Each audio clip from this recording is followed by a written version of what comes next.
Okay, hi friends, this is part two.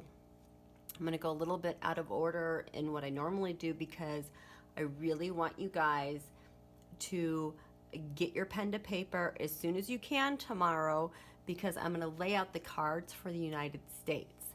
And that's how we're going to determine what we need to focus on with this upcoming new moon, because I'll tell you, Gemini rules over Mercury, Mercury rules over communications, and electronics and contracts. So the way Mercury is aspected, horribly.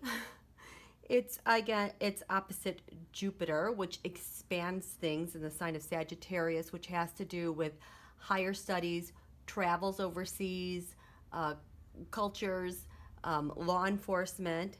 It's squaring Neptune. Neptune is this continuous haze and confusion we've been living under for this, I don't know, this past year, which just makes everything so confusing and hazy and miscommunicating and secrets and a lot of like victim-y type of stuff. And so that is going to be going on all month, especially in regards to secrets. So you do want to make wishes for being able to communicate clearly, convey messages clearly, making sure you're understanding people. And you know what? It's not Mercury retrograde. We hit Mercury retrograde next month. We'll be in shadow. So I would even want to act like it's Mercury retrograde, because there's going to be so much confusion in the air that you want your travel plans to go smoothly. You might want to double, triple check schedules. Your electronics might be glitchy. I would not buy any new electronics.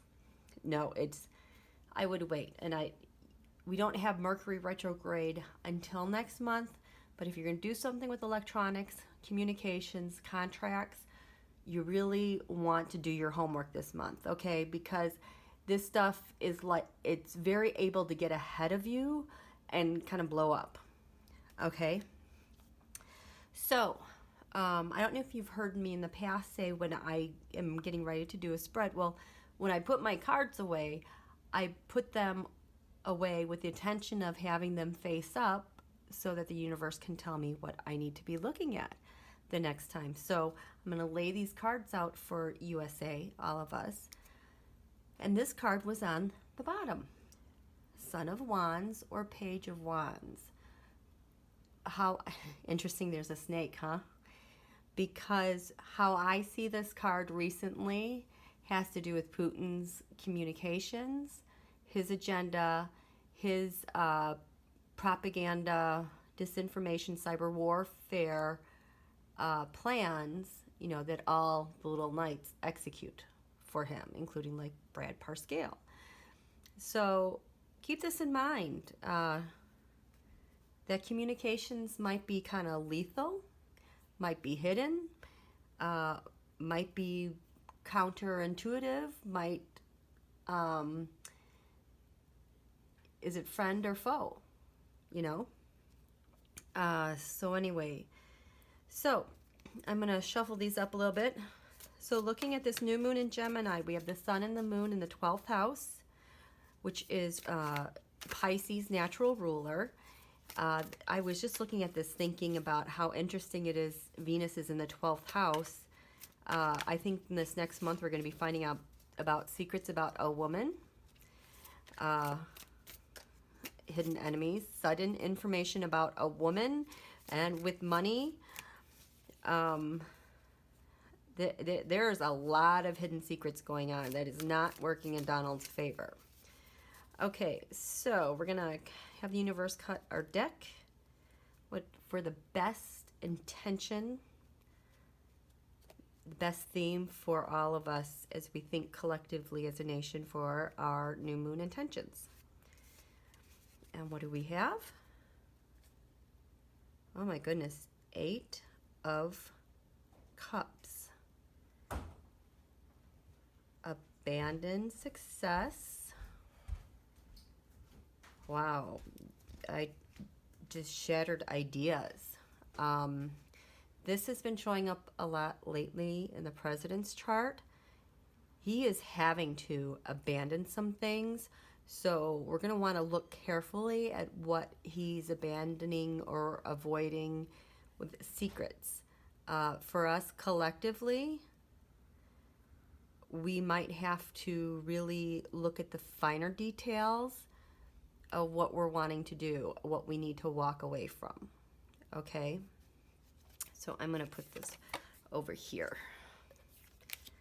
Okay, so looking at the ascendant here, it is 15 Gemini, already getting off.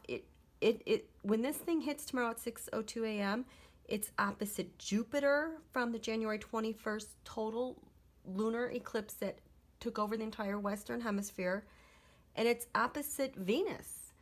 Again, the president does not have his luck or his money on his side, and it's exactly opposite the Sun and Moon. Jupiter from, look at all this, oppositions.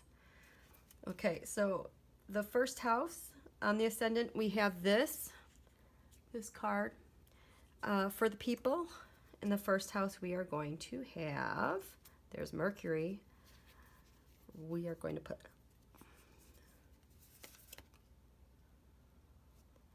Four of Cups. Four of Cups.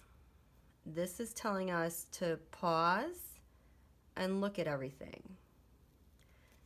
especially with this. You know, reevaluate what's triggering you, because, you know, I see a mouse, it's going to trigger me. But if I step back and look what's behind the mouse, why the mouse is there, we as the people need to be clear on what the ideas we're receiving. Okay, so Mercury is here. So that's a final dispositor. I'm going to move up to the 12th house because the Sun and the Moon are there. And the Daughter of Cups. Page of Cups. Interesting, this is daughter. I would absolutely look to Ivanka and Jared. I think Ivanka flipped. I think Trump knows it. So we as a nation, 12th house, we need to look at our daughters too, literally. Support our girls. Look for, why is Ivanka being hidden? You know, we as the people, we want answers to what she's doing, where she's going, and what is the money related to, right? So we're going to intend to get that information. I'm going to move to the, let's see. I'll just go in order to keep it simple, okay? So in the second house, we have Mars. It's going to be coming into exact opposition. It is exactly opposite Saturn from this eclipse. June 6th, you guys have to wish for safety. Take it easy. Do not overexert yourself. That is going to be a dangerous day. We have the Seven of Swords with the Fox.